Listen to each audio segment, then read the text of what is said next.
Hi and welcome to Orbit. The fact that I make this video is quite surprising for myself because I never intended to do it. When the ROG Ally was announced, I was not that interested. It looked like a Nintendo Switch and Steam Deck clone but with Windows. Probably a nice device, but not my type. At least that's what I thought, but then I tested it and I fell in love with it, and it is extremely impressive. But what exactly is the ROG Ally? It's basically a powerful gaming PC that you can take with you. How powerful, you ask? Well, the AMD Z1 Extreme can reach up to 8.6 teraflops of graphics performance, which is 2.5 times more than an Apple M2. It is almost as strong as a PlayStation 5 and 9 times as strong as a Nintendo Switch. There are also 16GB of RAM and a 512GB PCIe SSD. That's unprecedented performance in such a compact package. And the real crazy thing is that you don't even hear a fan. You can't hear it at all. The Ally is sized between a Nintendo Switch and a Steam Deck. At 600 grams, it is twice as heavy as a Nintendo Switch, but 60 grams lighter and thinner than a Steam Deck. I was on the road for a week and had 2 cameras, 2 lenses, an over-ear headphone, chargers and a MacBook in my backpack, and therefore the Ally still fit in. So it's really portable, but not portable enough to fit into a jacket pocket. The entire case is made out of matte white plastic and the workmanship is fully okay. Not bad, but nothing striking either. Generally, I always find gaming design a bit cringe, but at least it holds back on this one. Still, I would have liked a friendlier, softer design. In the front there's a large 7-inch display protected by Gorilla Glass Victus. Next to it are buttons which are similar to those of an Xbox controller, and on top there are shoulder buttons, 2 fans, a micro SD card slot to expand the memory, and a USB-C port inside a larger port that can be used for external graphics cards. You can easily connect an RTX 4090 here. I found it a bit silly that the headphone port is also on the top. The cable hangs around in a weird way. There are front stereo speakers and they are surprisingly spacious, but they could use more bass. They seem a bit flat and empty. I know tablets that sound better. The display is definitely a highlight. The pixel density is higher than on a 27-inch 4K monitor. The brightness of 500 nits is good, and so is the contrast. The colors are much more accurate than those on the Steam Deck. There is VRR, so games look nice and smooth, and it is unfortunately not an OLED, but it has 120 Hz. The software running this thing is full Windows 11. Like, for real, this is full Windows with Office and everything. You can install literally any game, any emulation, you can install any program you want. This is a full PC. And that whole Windows thing is perhaps the biggest advantage and disadvantage in one. Windows is not optimized at all for a 7-inch screen, and therefore many elements are way too small. Asus gets around this problem with the game launcher,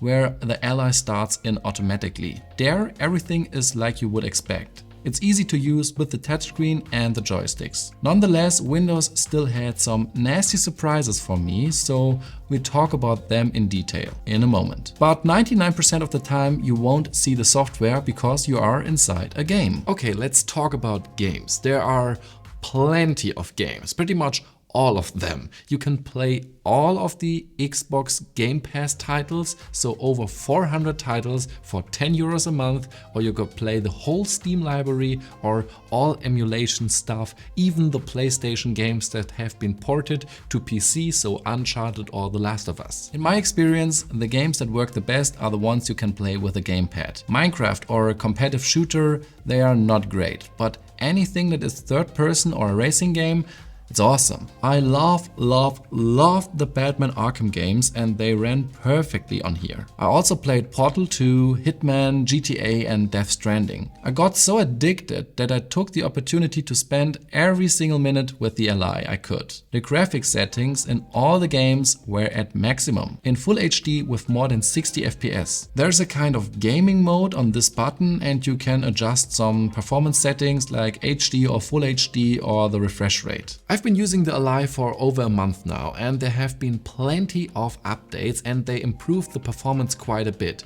There's not one title that was not running on maximum settings, and for me that was super impressive to see 1080p at a minimum of 60 FPS pretty much all the time. However, the 120 Hz, you can see them quite rarely, only in the operating system and simpler games. But I was so impressed by it. I can have a full-fledged, graphically impressive game with me, with huge worlds, great character design, a nice story and talented voice actors. You can't compare it to a smartphone game in any way. It's like comparing a movie to a TikTok. The 512GB SSD was enough space for about 8 to 10 games, depending on the size. That is enough for my feeling. And you can use the Ally as a computer with a keyboard and mouse if you want to, because it runs full Windows. And that brings me to my criticism, and the biggest one is by far the software.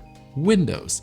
There are updates I never intended to download and they crashed the game. There has been an update to the BIOS, which looks quite scary for a non-Windows user. There are some software you have to download to play some games.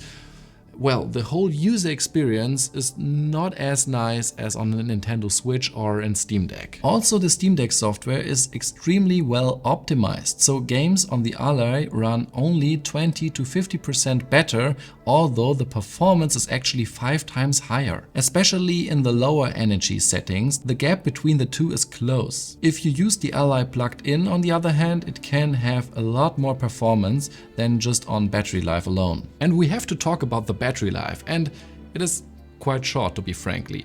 It's only 1 hour in intensive games with the turbo mode, 1.5 hours in the performance mode, which I played in most of the time, and then there is like an eco-friendly mode and it's about 2 hours, but nothing comes even close to the 8 hours Asus advertises, not even when you watch Netflix content. Of course, I would have loved to see more battery life, but then again, I never play for more than an hour anyway. And I'm usually near to a power outlet, be it on a plane, on a train, or simply on my sofa at home. And charging is done super fast with the included 65-watt power adapter, around 60% in 30 minutes. But there are two things that annoy me even more than the battery life itself. First, the whole heat generation that happens when you charge that thing, or it's just laying around, it generates heat and I don't know why, and it's quite warm and I pick it up and I don't get it. And second, when I press this power button, it only turns the screen black, so the game is not stopped in the background like it would be on a smartphone, and therefore it's draining battery life like crazy, and when I pick it up it's already empty and it's super annoying, so I always have to close the game's manual step by step, and then the battery life is also in standby okay-ish. You have to turn it off completely to have an okay battery life. A small annoyance have been the RGB rings around the joysticks. Even though I turn them off, they light up from time to time and I don't know what to do with them. And since my review unit arrived a few weeks before launch, it could be fixed in the final version, but my X and A button, they got stuck sometimes. Conclusion: the ROG Ally is far from perfect, but its strengths are so strong that it makes up for the weaknesses a little bit. The screen is nice, the build is nice, the performance is great, and the cooling system is amazing. I can play full games on a mobile, and that is so cool, and everything I ever wanted from a handheld. And it's,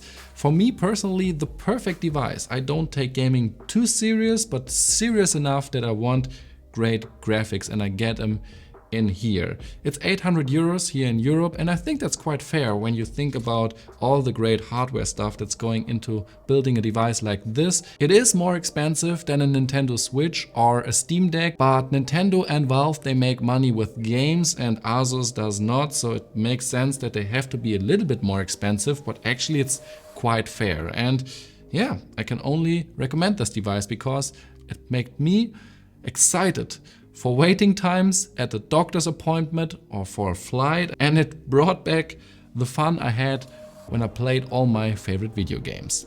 See you in the next one. Bye.